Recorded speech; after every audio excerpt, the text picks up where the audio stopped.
Muito bem-vindo ao Momento da Saúde aqui no programa Encontro com a Vida. Terça-feira estamos recebendo aqui, essa semana, a doutora Luana Oliveira. Aliás, ela nos está recebendo, porque a gente está aqui, montamos um estúdio, um set, aqui no Cevisa. Cevisa é o nosso spa médico aqui em Engenheiro Coelho, São Paulo, que você pode conhecer pelo nosso site. Você tem aqui vários tratamentos, inclusive aqui é o maior centro de hidroterapia da América Latina.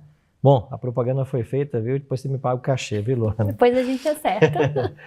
Doutora Luana, ela é endocrinologista, tem um MBA em gestão hospitalar, está cursando um mestrado, é a diretora clínica dessa instituição e tem nos ajudado com vários conselhos nessa área. Ontem falamos um pouquinho sobre a importância da criança dormir bastante, dormir cedo, para que o cérebro dela ative um hormônio que é um hormônio de crescimento. Como chama esse hormônio?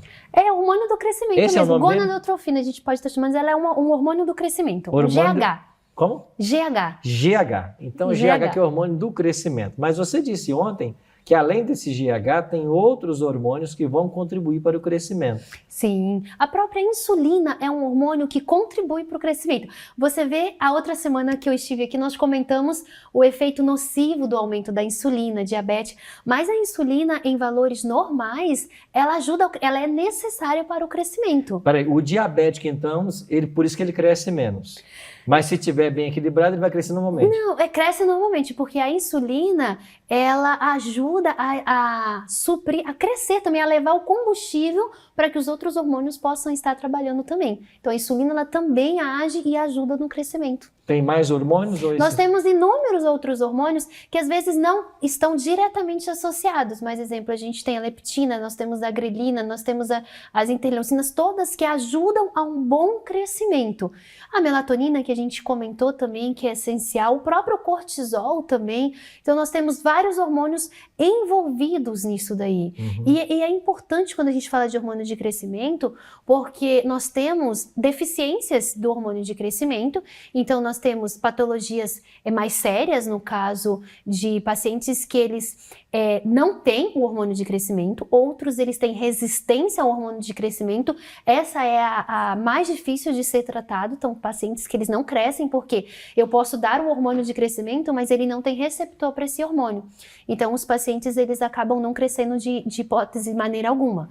Mas nós temos crianças que têm deficiência nesse hormônio. E aí é facilmente tratado, porque eu dou uma injeção, ela é injetável. É possível repor. É possível repor. Então, assim, nosso conselho para as mães hoje é: leve seu filho no pediatra, acompanhe o crescimento. Porque se a pediatra vê que ele não está crescendo, ela vai encaminhar para uma Porque tem endócrina. a curva de crescimento que ele tem que seguir, né? Então, se ele não está dentro daquela curva, é um alerta: olha, algo pode estar acontecendo.